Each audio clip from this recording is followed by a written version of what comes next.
Participle का सभी प्रयोग in English speaking present participle, past participle, perfect participle, ये तीनों पार्टिसिपल क्या होता है, प्रयोग किस रूप में किया जाता है, सेंटेंस में किस जगह किया जाता है।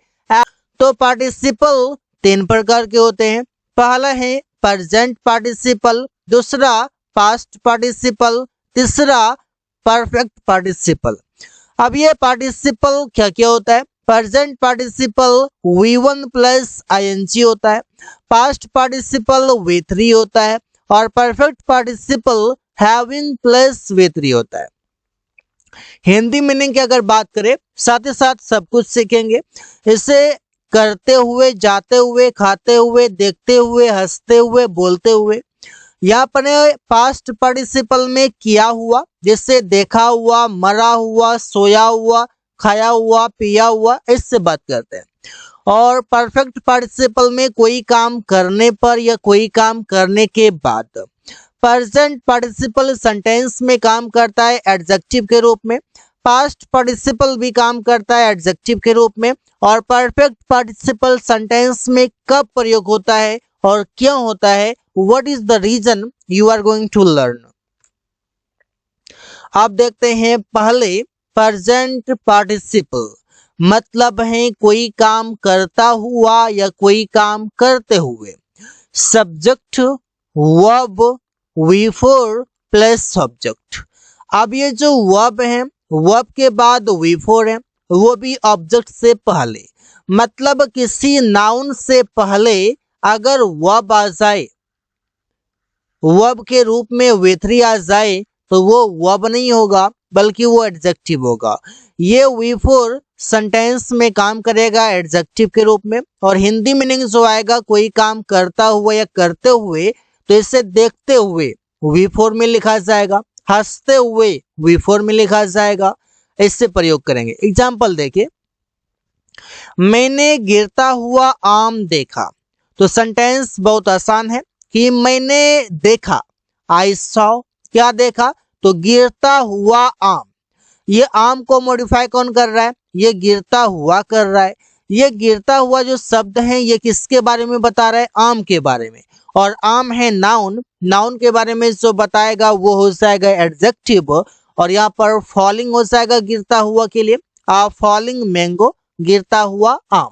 तो फॉलिंग यहाँ पर V4 है, लेकिन ये V4 में एडजेक्टिव है।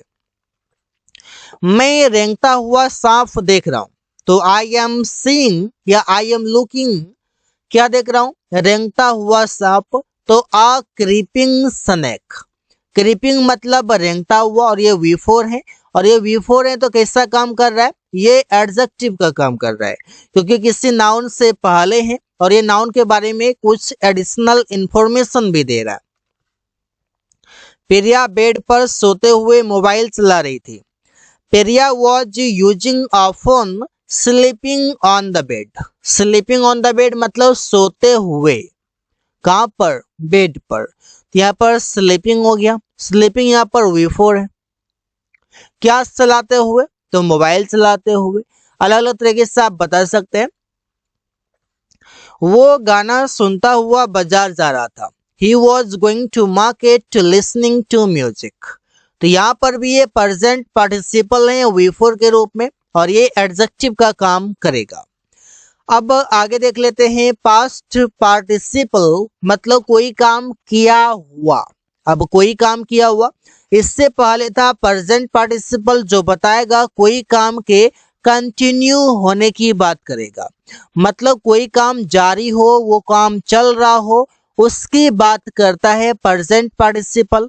लेकिन ये पास्ट पार्टिसिपल जो है ये काम करता है कि कोई काम फिनिश्ड हो गया, कोई काम कंप्लीट हो गया, फिनिश्ड हो गया, उसकी बात करता है।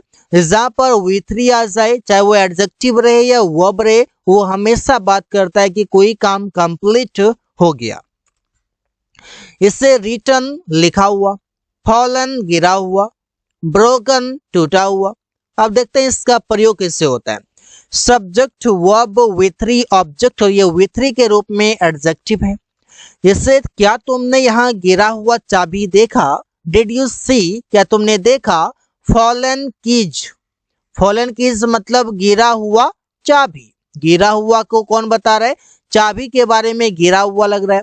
जब गिरा हुआ शब्द है तो कोई काम किया हुआ है, और गिरा हुआ मतलब गिरने का काम फिनिश हो गया, कंप्लीट हो गया, इस वजह से V3 आ रहा है। फॉलन और चाबी मतलब कीज, यहाँ मतलब हियर। आकाश यहाँ से टूटा हुआ कुर्सी ले गया। यहाँ पर टूटा हुआ कुर्सी था, उसने ले गया। टूटा हुआ मतलब टूटने का काम फिनिश हो गया, तो V3 में बना देंगे। आकाश टूक आ ब्रोकन चेयर फ्रॉम हियर। तो ब्रोकन चेयर मतलब हो गया टूटा हुआ कुर्सी। टूटने का काम फिनिश हो गया। अगर वो चल रहा होता तो वहां पर हो जाता ब्रेकिंग हो जाता, क्योंकि V4 में हो जाएगा। मैंने एक लिखा हुआ कहानी पढ़ा। अब लिखा हुआ, लिखने का काम फिनिश हो गया था, लिखा हुआ पढ़ा था टेबल पर, मैंने उससे पढ़ा। तो आई रेड मैंने पढ़ा, आ रिटर्न स्टोरी मतलब लिखा हुआ कहानी। अमन रिपेयर किया हुआ मोबाइल खरीदा है, तो अमन हैज परचेस्ड, ये V3 है यहाँ पर परचेस्ड। आ रिपेयर्ड फोन, यहाँ पर रिपेयर्ड भी V3 है, लेकिन ये है एडजेक्टिव और ये है वर्ब। दोनों में अंतर है, ये वर्ब है और ये एडजेक्टिव है। आगे देखते हैं परफेक्ट पार्टिसिपल। ये क्या करता है? कोई काम करने पर, कोई काम करने के बाद या कोई काम करके, तीनों का रूप है। इससे having plus V3 perfect participle होता है। अब सेंटेंस में प्रयोग करते हैं हैविंग प्लस V3 और इसके बाद ऑब्जेक्ट भी आता है, कॉमा और सेंटेंस आता है। अमन खाना खाने के बाद क्रिकेट खेलने लगा। हैविंग ईटन द फूड, खाना खाने के बाद, खाना खाने के बाद हैविंग ईटन द फूड। अमन खेलने गया, तो अमन वेंट टू प्ले क्रिकेट। वो अपना काम करके सो रहा है।